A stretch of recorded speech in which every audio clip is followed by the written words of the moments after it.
Every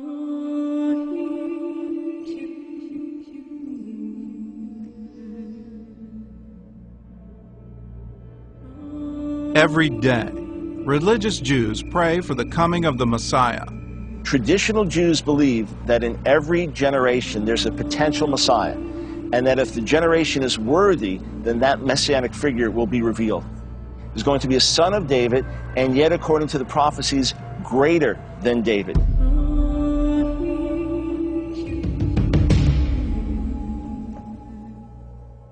The Old Testament says the Messiah would be a son of David, born in Bethlehem, called out of Egypt, and raised in Nazareth.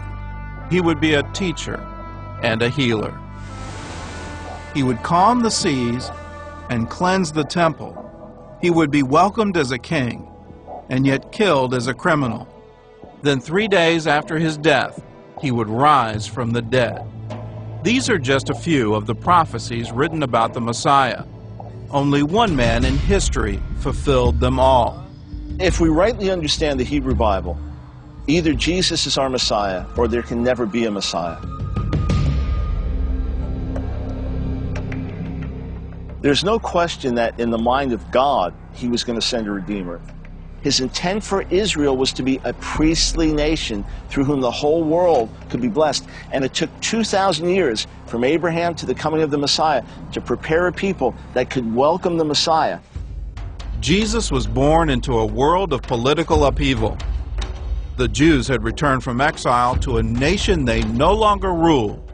During these centuries, the Jewish people began to hear the promises of a son of David and realize it's someone greater.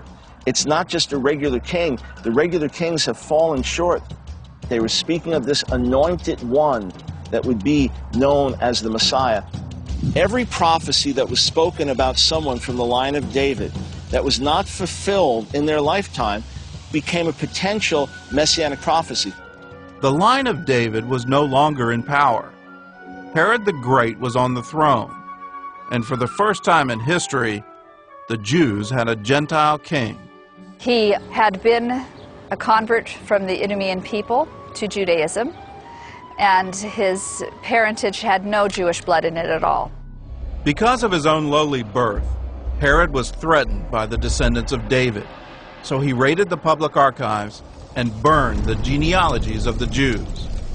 Many of David's descendants fled Jerusalem and settled in the village behind me, a place that later became known as the town of the branch, referring to the branch of David. Today, we know it better by its Hebrew name, Nazareth. The boyhood home of Jesus, and according to Matthew's Gospel, the fulfillment of an ancient prophecy of Isaiah. But the town of Nazareth didn't even exist until about 600 years after Isaiah's time. And at first glance, you won't find the word Nazarene anywhere in Isaiah, unless you read it in Hebrew. Matthew brilliantly puts together the voice of several prophets that he'll be the branch, literally the netzer, hence coming from this place Netzaret, Nazareth. It's a perfect fit, but it's one of these little jewels that Matthew puts there that you have to dig to discover and understand.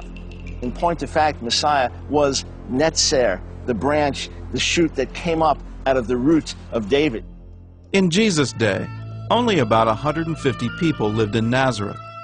Once a family of kings, they now worked as farmers and shepherds. They recorded their genealogies and kept them hidden. By protecting their family history, they were also tracing the bloodline of the Messiah. Genealogies are important through the whole Bible. It was really important that it was established that the Messiah was from the line of David. The Gospels of Matthew and Luke record the bloodlines of Jesus' parents, Joseph and Mary. Both were descendants of David, Joseph through King Solomon, and Mary through David's other son, Nathan. Matthew wants to show the royal descent. He is a direct descendant of King David through his earthly father, his foster father, Joseph. But through his mother, Miriam, better known to Christians as Mary, through his mother, Miriam, he is a blood descendant of David.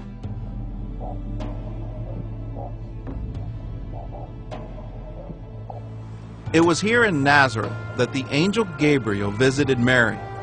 He told her she would give birth to the Son of God. It was the fulfillment of a birth announcement recorded 700 years earlier in the book of Isaiah. Isaiah 7 speaks of the birth of one that's named Emmanuel. Then in the 9th chapter of Isaiah, it speaks of a son of David who's going to be born that's actually called Mighty God. And then Isaiah the 11th chapter speaks of this netzer, this branch, this shoot from the root of David. This is the same child, Isaiah 7, Isaiah 9, Isaiah 11.